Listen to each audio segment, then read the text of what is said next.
저는 오늘 본문 말씀을 가지고 다시 새로워지려면이라는 제목으로 함께 하나님의 말씀을 나누려고 합니다.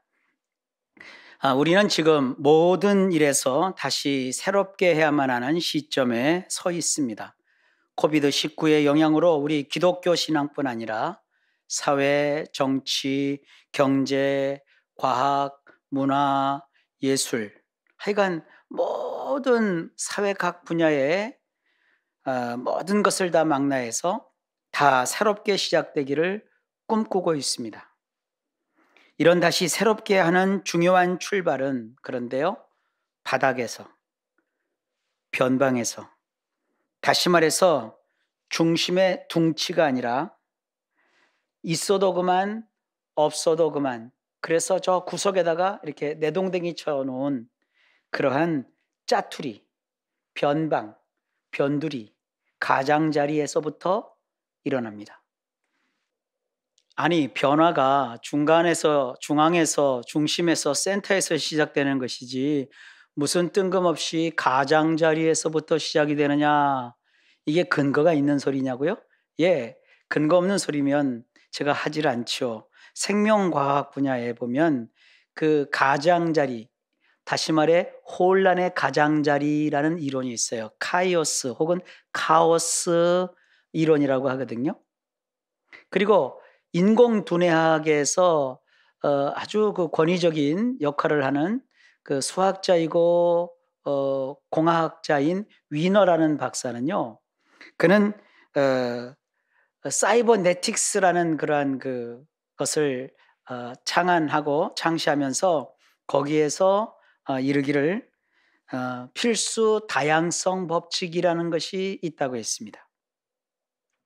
자, 그 필수 다양성 법칙의 내용을 한 대목 제가 소개해 올리겠습니다. 거기 보면 이렇게 기록되어 있어요. 유기체의 생존은 그것의 내부 구조 안에 다양성을 기를 수 있는, 수용하는 것이 아니라 그것의 능력에 달렸다. 그렇게 하지 못하면 그 결과로 외부의 원인으로부터 다양성이 등장하면 그것에 성공적으로 대처할 능력이 없게 된다. 이것을요, 쉽게 예를 들어 설명하면 이렇습니다. 자, 여기 수조가 있어요. 수조 안에 물고기들이 있잖아요. 근데 수조 안에는 특별히 뭐 물고기를 잡아먹는 포식자가 있지가 않잖아요. 거기는 안정한 일종의 그 평형 상태거든요. 그 평형 상태에서는요, 물고기들이 최소한의 노력만으로도 그저 유영을 하고 번식을 하고 먹이 활동을 해요. 거긴 뭐 이렇게 특별한 변화가 없어요. 그러나 물고기를 키워보신 분들은 누구나 다 한 번쯤 경험을 했겠지만 그런 물고기들은요, 어항 안에 조금이라도 아주 사소한 분야에서 평형이 깨져버리면 심지어 죽음에 이르게 돼요.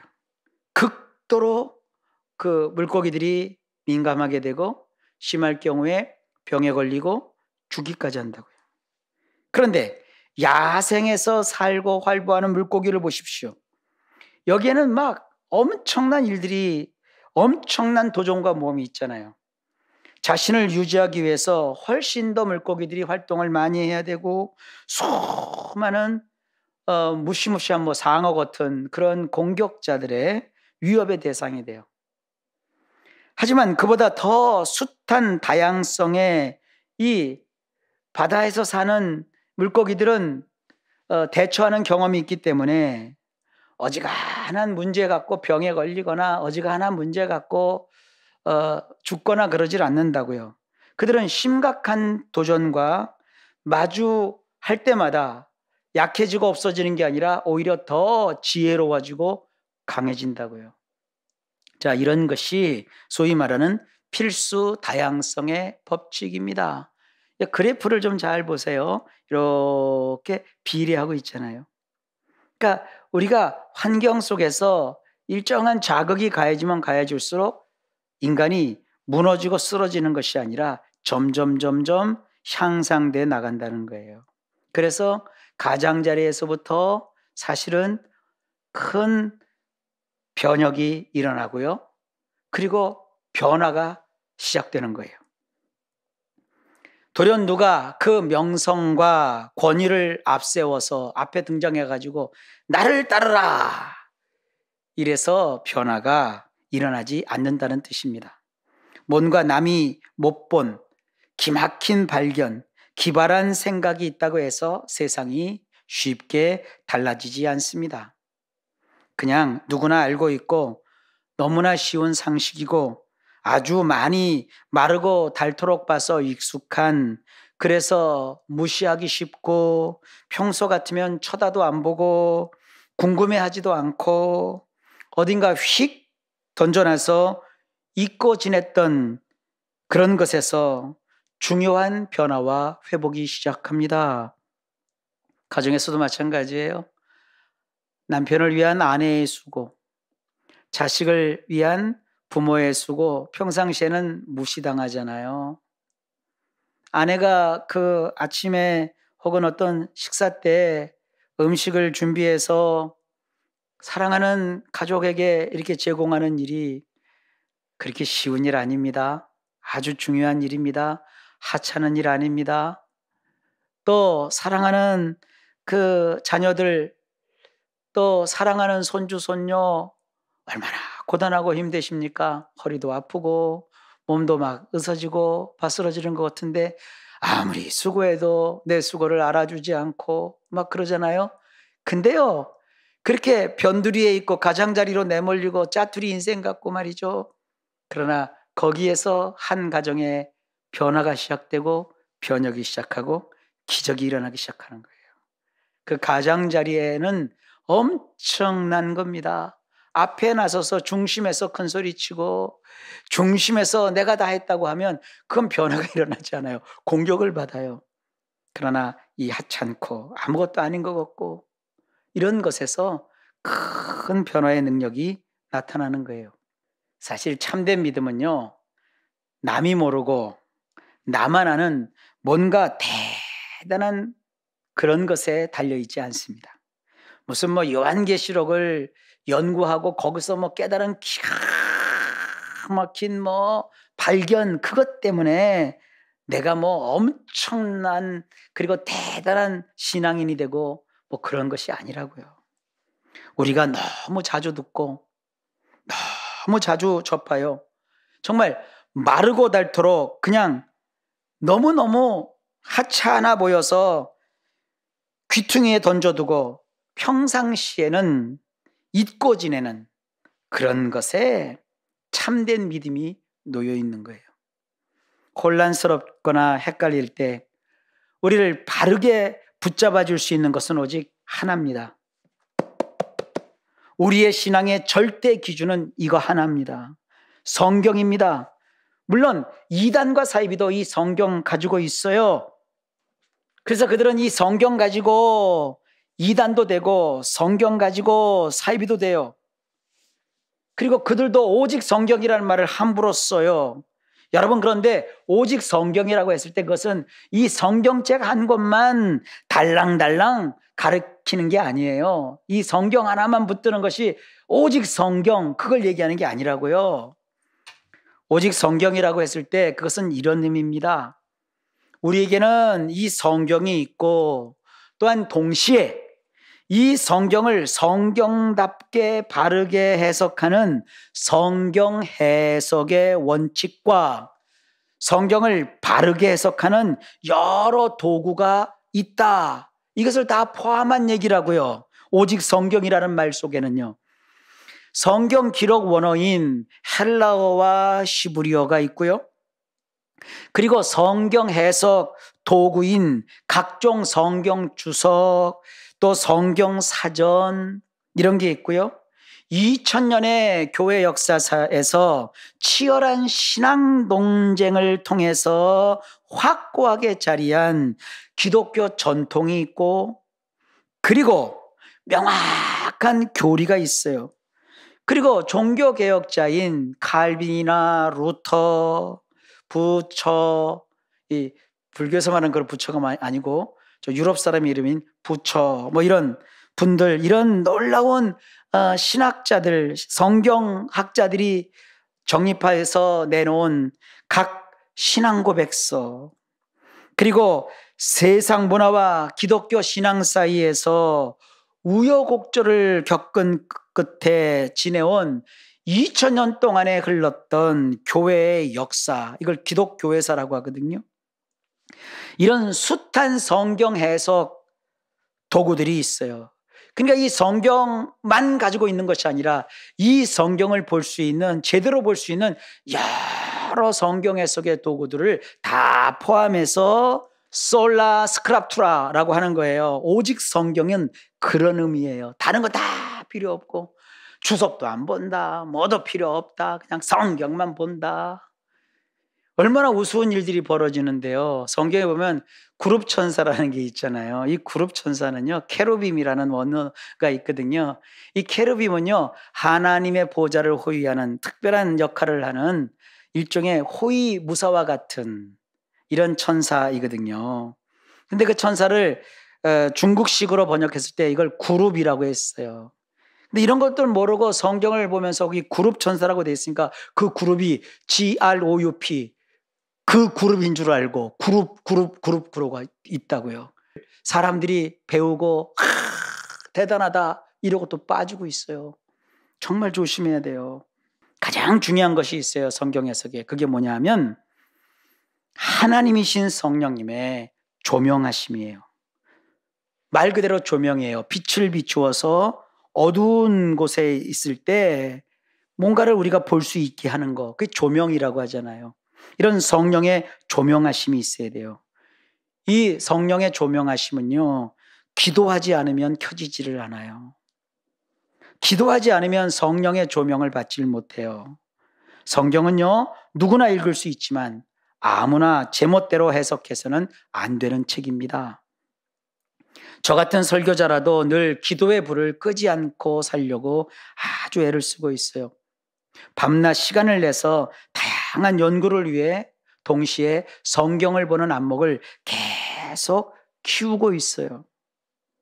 그리고 성경 해석은요, 반드시 삶에서 검증이 돼야 돼요. 말만 앞세우거나 그 무슨 뭐 지식 나부랭이라고 하죠. 지식 쪼가리 이렇게 얼기설기 이렇게 모아갖고 그걸 대단한 발견처럼 막 흔들면서 자기는 아무것도 지키거나 순종하는 것도 없이 그냥 사람들에게 시키는 거예요. 사람들에게 이것이 교훈이다, 이것이 진리다 하면서 툭툭 책임지지 못할 말을 던져요. 그리고 정작 자기는 비겁하게 뒤로 빠져요. 그런 일을 그 옛날 바리새인들이 전문적으로 했어요. 그랬다가 우리 주님께 호되게 야단을 맞는 장면을 우리는 신약 성경에서 보지 않습니까? 우리는 주님 한 분을 자랑하지만 그 이단과 사이비들은요, 엄청난 규모, 엄청난 교세를 떠들썩하게 자랑합니다. 광고합니다. 왜 그럴까요? 답은요, 성경에 있습니다. 데살로니가후서 2장 11절로 12절 말씀입니다.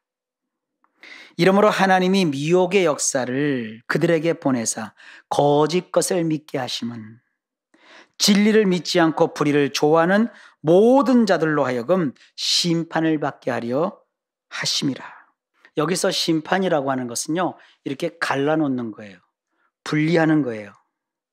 옳은 것과 틀린 것, 바른 것과 그른 것, 참과 거짓을 분명하게 밝혀 드러내는 것을 뜻하는 단어예요. 그래서 재판으로 치면은요, 재판하는 과정이 아니라 그 과정을 다 끝내놓고 최종 선고, 재판을 다 한 후에 판사가 내리는 최종 판결을 뜻하는 단어예요. 이단과 사이비는요, 진짜 신용을 하면서 기독교회 안에 스며들어와서 이렇게 섞여 있어요. 그러니까 이것이 그야말로 알곡인지 쭉정인지 알곡인지 가라지인지 구분이 안 가거든요. 그러다가 때가 되면 하나님께서 어떤 계기를 마련해서 그것을 갈라놓으신다는 거예요. 갈라놓고 보면 진리를 믿지 않고 불의를 좋아했던 사람들이 다 만천하에 드러나는 것이죠. 그렇게 될 때까지 어떤 일이 일어난다고 성경이 말하고 있는가? 성경에 보면 하나님께서 미혹의 역사를 보내신다고 본문이 말하고 있어요. 여기서 이 보냈다라고 했을 때 이 보낸다는 단어 역시 펜포라는 단어인데요. 이것은 그냥 보내는 게 아니라 목적을 가지고 그것도 뭔가 그 중간 매체를 통해서 파견하거나 파송하는 것을 뜻해요. 하나님이 우리에게서 참과 거짓을 분명하게 드러내기 위해서 미혹의 역사라는 것을 의도적으로 이단이나 사입이라는 그런 중간 매체를 이용하셔서 세상에 보내신다 하는 그런 의미를 담고 있어요. 그러니까 이단이나 사입이는 자기들도 결국은 멸망받을 중간 매체이거든요. 막상 까놓고 보면 정작 그들에게 무슨 대단한 힘이나 신비한 능력이 있거나 하늘의 능력이 임한 것이 아니에요. 힘 또는 능력이라고 불리는 이 미혹의 역사에 휘둘리는 그들은 정말 가련하고 불쌍하며 참된 신앙인이라면 가까이에서는 안 되는 인생에 지나지 않습니다. 이 미혹의 역사라고 했을 때 이것이 굉장히 중요한 단어인데요. 이걸 잘 이해를 하셔야 돼요. 이 미혹의 역사라는 단어에서 이 미혹이라는 단어는요. 착각, 오해, 망상, 방황, 오류, 에러 이런 걸 뜻하는 단어예요. 그 다음에 이 역사라고 하는 것은요. 에네르게이아라는 단어인데요. 이것은 에너지. 이 에너지라는 말이 이 에네르게이아에서 나왔다고 보시면 돼요. 그리고 뭔가 이렇게 작동하는 힘, 뭔가 이렇게 막 움직이는 활동력, 이런 활동력을 우리는 뭐라고 그러죠? 액션이라고 하죠. 액션. 영화 찍을 때도 큐 사인을 주면서 뭐라고 그래요? 감독이 액션 그러잖아요. 그때부터 배우들은 자기 연기를 하면서 막 움직이잖아요. 그게 바로 이 에네르게이아예요. 그래서 이단과 사이비들이 강성해지는 거예요. 왜냐하면 그들에게는 그들은 중간 매체라고 했잖아요. 이 중간 매개체로서 에네르게이아, 다시 말해 에너지가 있기 때문이에요. 중간 매체가 되면서 거기에 에네르게이아가 있는 거예요.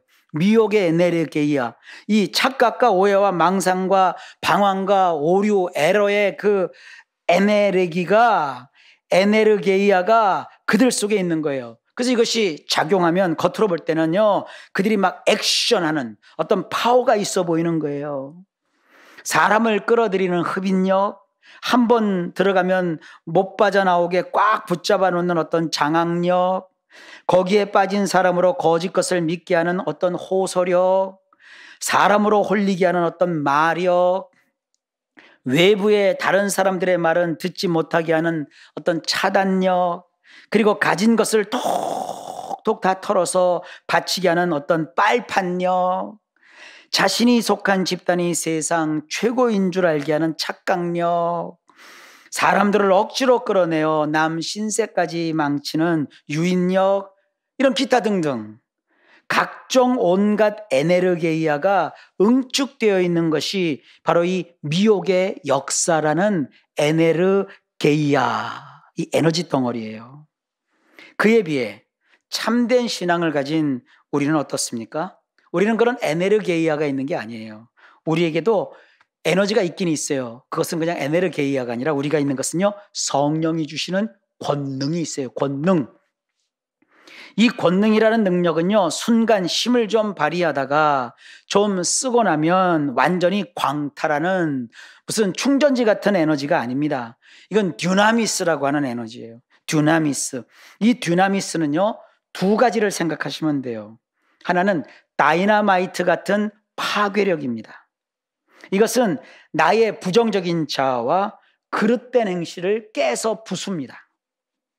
막 발파를 하는 것처럼 부셔버려요. 그리고 두 번째는 다이내믹입니다. 이거 다이내믹은요, 우리가 쉽게 이해하려면요, 마이크를 생각하면 돼요.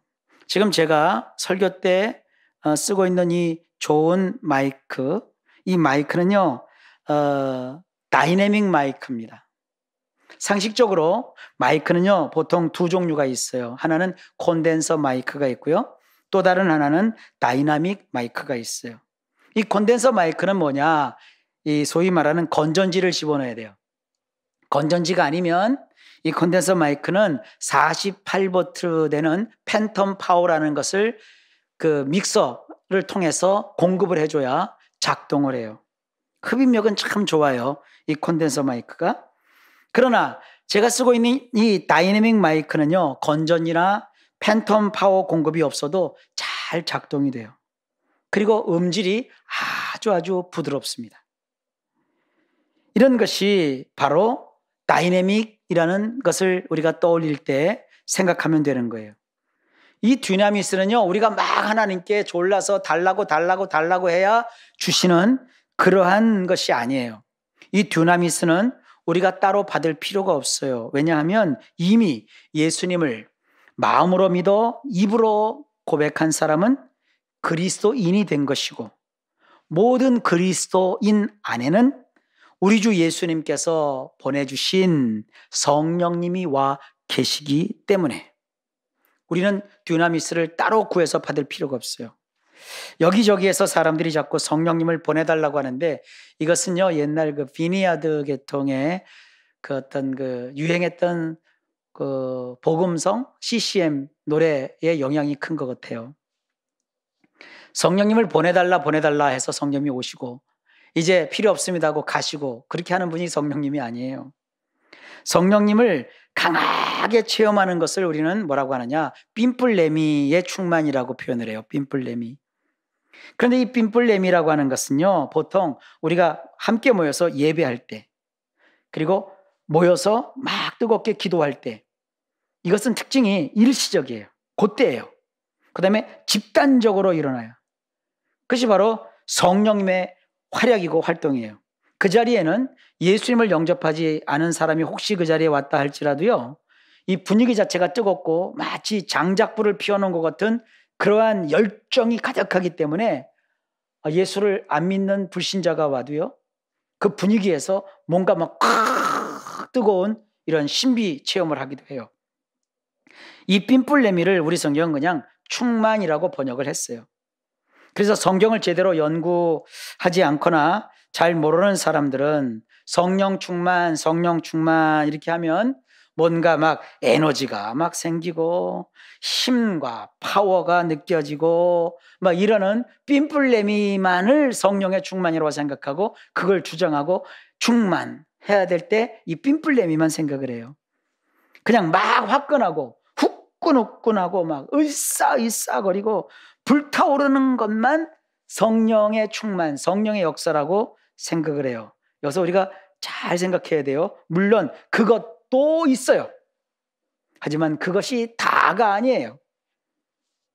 그것은 일시적인 것이기 때문에 금세 달았다가 그 시간이 지나면 식어요. 그때는 막 뜨끈뜨끈하고 뭔가 굉장히 막 하늘이 열린 것 같고 뭔가를 체험하는 것 같아도 그걸 잠깐 지나면요, 싹 잊어버려요. 그리고 집단적이라 한 명보다는 10명이, 10명보다는 100명이, 100명보다는 1000명이, 1000명보다는 10,000명이, 10만 명이, 100만 명이, 1000만 명이 이렇게 많이 모이면 모일수록 더 뜨거워져요. 열기가 뜨거워져요. 보통 교회 다니면서 그런 경험들을 우리가 하잖아요. 그런 경험이 있다면 그것은요, 성령님의 듀나미스, 그 듀나미스 가운데서 다이나마이트 같은 권능을 경험한 거예요. 그래서 그런 경험을 통해서 믿지 않던 자가 하나님을 만나고, 와, 여기 뭔가 있구나, 뭔가 하나님이 살아계시구나, 이런 걸 막 경험하고, 믿음이 약했던 자가 믿음이 막 커지고 막 체험을 하니까, 아, 하나님 정말 계신 거야, 와, 세상에 이런 걸 내가 다 경험을 해보다니, 이렇게 막 화끈해지고 뜨끈해져요. 그런 게 필요해요. 또 우리가 예배 때는요, 신령과 진정으로 예배하라고 그랬잖아요. 그러니까 신령이라는 그 단어는요, 쉽게 풀었으면 감동, 뜨거움, 열정, 막 흥분, 그런 걸 뜻하는 단어거든요. 그러니까 여러분들이 예배할 때 가만히 앉아서 주여 이러고만 있으면 되는 게 아니에요. 우리 예배에는요, 이런 감격, 뜨거움이 막 있어야 돼요. 그게 신령이고요. 근데 진정, 이 진정이라는 것은요, 한마디로 얘기하면 하나님 말씀이에요. 이 하나님 말씀을 들을 때는 막 뜨겁게 듣지 않잖아요. 이성으로 듣잖아요. 생각하며 듣잖아요.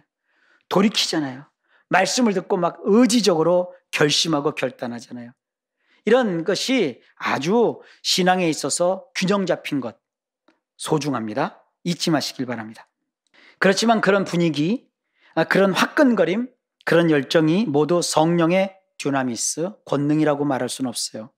왜냐하면 락그룹 공연장이나 홍대 클럽이나 유명 아이돌 공연, 또 시즌이 되어서 야구장이나 축구장, 배구장, 이런 곳, 농구장 이런 데서 보이는 그 뜨거운 열기, 그러면 그것도 성령 충만, 삔뿔렘이라고 우리가 말해야 되나요? 그건 아니죠.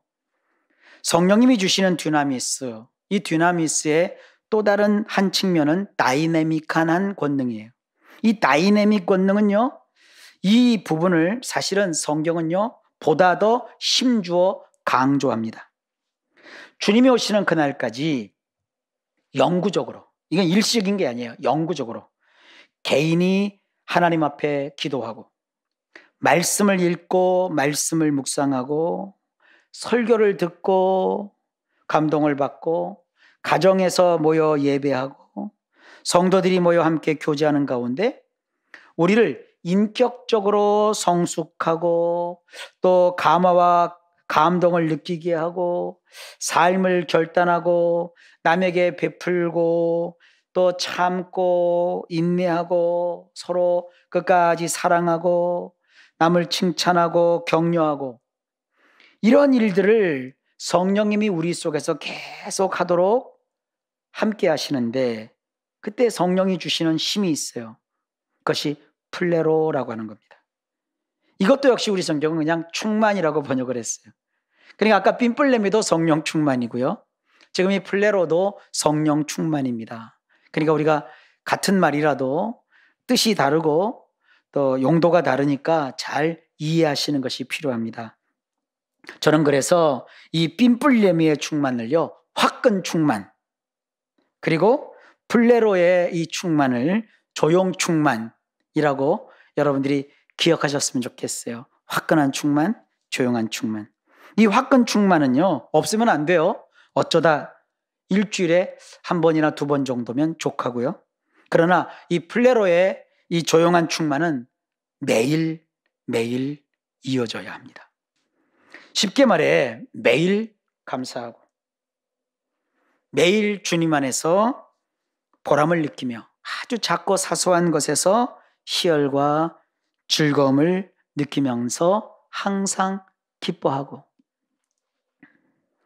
우리의 심장이 급하거나 운동할 때는 빨리 뛰고 잠잘 때는 천천히 뛰며 강약을 조절하지만 죽은 그 순간까지 이 심장은 결코 멈추지 않습니다. 어떤 때 이 심장은 매우 강렬하게 뛰고 평상시에는 잔잔하고 또 고나고 힘들 때는 아주 약할지라도 멈추지 않고 뜁니다. 이처럼 쉬지 않고 심장이 쉬지 않은 것처럼 이렇게 쉬지 않고 기도하는 일상이 된 사람은요, 정말 기적이 일어나고 변화가 생기고 병고침을 받고 참된 부요함과 일상에서의 회복을 경험하게 되고 경험의 주인공이 될 수 있는 겁니다. 그리고 또한 우리는 신앙생활에서 가장 중요하고 매우 기본적인 것인데 그래서 더욱 자주 있는 것이 하나 있어요. 누군가 한 사람이 어느 날 복음을 듣고요, 예수님을 구주와 주님으로 마음의 문을 열고 영접을 하면 그래서 그 순간 예수님, 나는 죄인입니다. 그러니 나에게 오셔서 나의 구주가 되시고 나의 인생의 주인이 되어 주십시오. 내 안에 들어오셔서 영원토록 나의 주인이 되어 주십시오. 예수님은 나의 주님이십니다. 이렇게 고백을 하면 그 순간 곧바로 즉시 나도 알지 못하는 사이에 하나님을 아빠라 부를 수 있는 자격을 얻습니다. 그 안에 예수님이 보내신 성령님이라는 날 정말 새롭게 하실 수 있는 하나님의 영이 순식간에 들어와 버리십니다. 내가 할 일은 아무것도 없어요. 악마였던 내가 그 순간에 갑자기 천사가 되지 않습니다. 그럼에도 나는 이제 그 순간 즉시로 주인이 바뀌듯이 하나님의 자녀가 되는 거예요. 내가 받은 구원은 진짜인가? 성경이 답을 주고 있어요. 자, 예수님이 뭐라고 말씀하셨는가? 들어보실래요? 내가 진실로 진실로 너희에게 이르노니 내 말을 듣고 또 나 보내신 이를 믿는 자는 영생을 얻었고 심판에 이르지 아니하나니 사망에서 생명으로 옮겼느니라. 이게 누가 하신 얘기냐면 우리 예수님이 직접 하신 말씀이에요. 우리가 들어야 할 것은요, 누구의 말이 아니에요. 우리의 주님이신 예수님의 말씀. 그랬잖아요. 주님이 너희가 내 말을 듣고 그랬잖아요. 예수님의 말씀이거든요. 예수님이 하시는 말씀은 뭐예요? 복된 소식이잖아요. 그게 복음이잖아요. 우리가 해야 될 그 예수님의 말씀에 대한 반응은요, 첫째, 주님의 그 말씀을 듣는 거고요.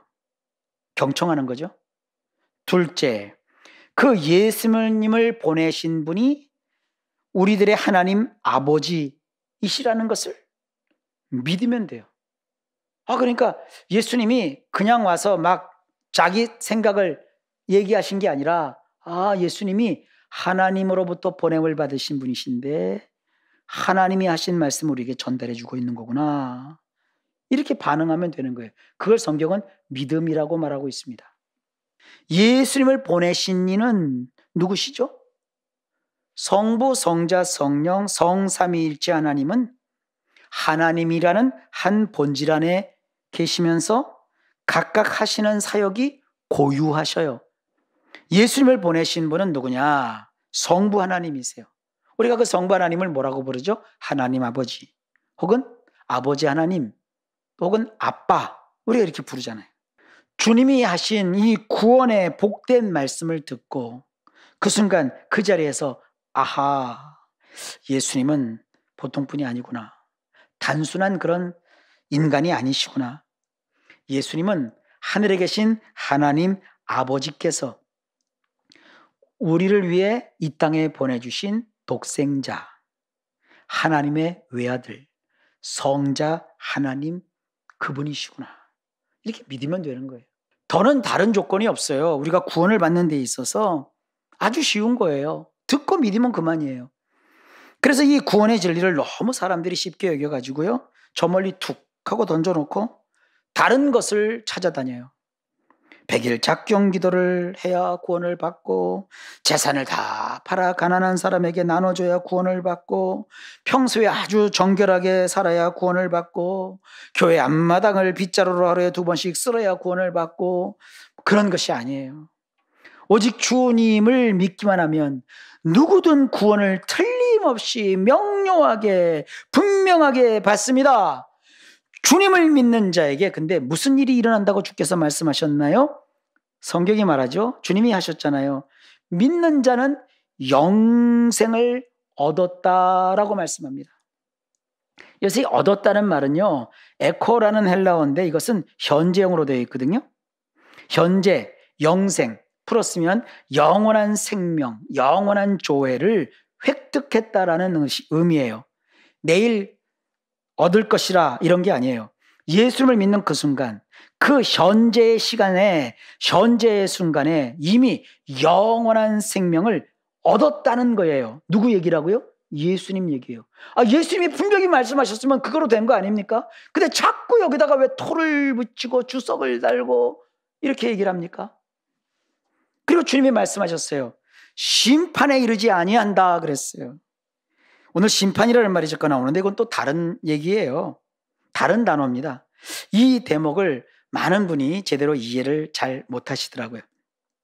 여기서 나오는 이 심판이라는 단어는요, 아까와는 좀 달라요. 이것은요, 크리시스라는 단어인데요, 현대말로 하면 그야말로 재판 중이에요. 재판 중. 재판할 때는 형사재판도 있고 민사재판도 있잖아요. 형사재판은 죄를 놓고 유죄냐 무죄냐를 따지는 재판이고요, 민사재판은 피해 사실을 놓고 그 정도를 가늠하고 가리는 사실관계를 따지는 재판이잖아요. 이 두 종류의 재판을 모두 크리시스라고 하는 거예요.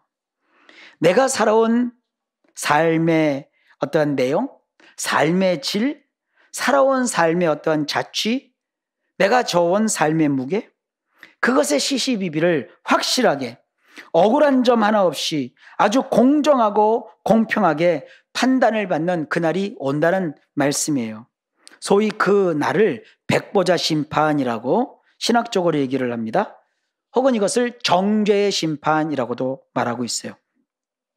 주님께서는 예수님을 믿는 사람은요, 그런데 심판에 이르지 아니한다 그랬어요.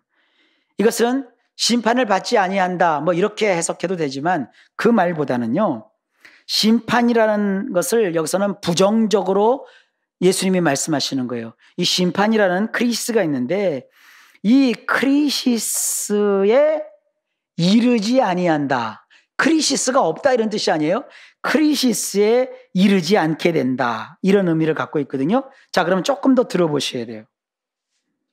성경학자들은 이 심판을 보통 정죄라고 표현을 하고 있는데요. 이 심판은요, 죄의 유죄를 따지는 그런 재판이 아니라 이미 유죄가 확정된 그 사람의 확정이라보다는 유죄가 확실한 그 범죄를 저지른 그 죄인의 형량을 결정하는 그런 식의 재판을 의미해요. 그러니까 이 재판의 결과 그 사람이 무죄로 석방해서 풀릴 가능성은 0%예요. 제로예요. 이 사람이 형벌받는 건 확실한데 이 사람이 영원한 생명, 영생에 반대에 있는 영원한 형벌, 곧 지옥에 떨어지는 그런 판결이 예정되어 있는 그런 재판, 그런 심판이라는 거예요. 그런데 중요한 것은 그 심판이 어떤 종류의 심판이냐는 것이 아닙니다. 중요한 것은 그 방향으로 우리가 가지 않는다는 점이에요. 우리 성경은 분명히 잘 번역했어요. 성경은 말하기를 심판에 이르지 아니하나니라고 번역을 했거든요. 여기서 이르지 아니한다라는 말은요, 엘코마이라는 단어인데 이 엘코마이라는 단어는요, 여기에서 저기로 이동하는 거예요. 초점을 이쪽에서 저쪽으로 바꾸는 거예요. 그걸 엘코마이라고 해요.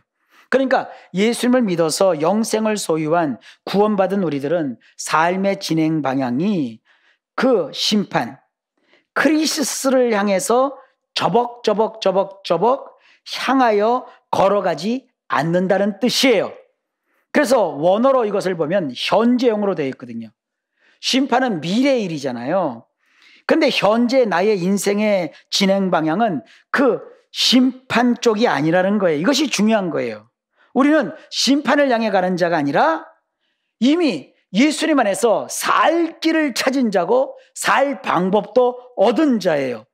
예수님을 믿고 나서 우리는 지금 현재 심판을 향해서가 아니라 주님이 마련해 놓으시고 주시는 조회, 영생, 살 길을 따라 한 걸음 한 걸음 성령님과 함께 소중하게 한 걸음씩을 디디면서 살아 나아가는 자들이에요.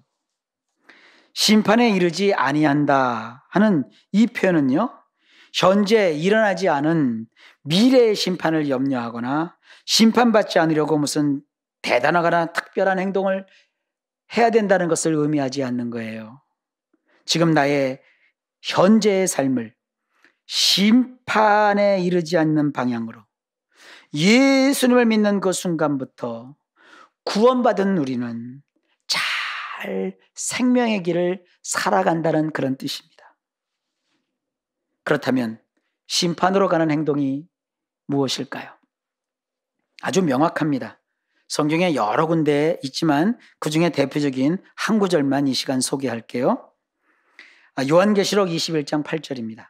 그러나 두려워하는 자들과 믿지 아니하는 자들과 흉악한 자들과 심판자들과 음행하는 자들과 점술가들과 우상 숭배자들과 거짓말하는 모든 자들은 불과 유황으로 타는 못에 던져지리니 이것이 둘째 사망이라. 자, 여기서 이 첫 번째 나오는 두려워하는 자, 이것은요, 비겁한 자 이런 뜻이거든요. 비열한 자 이런 뜻도 있고요. 비열하다는 게 뭡니까? 하는 짓이나 성품이 천하고 졸렬한 그런 것을 뜻해요.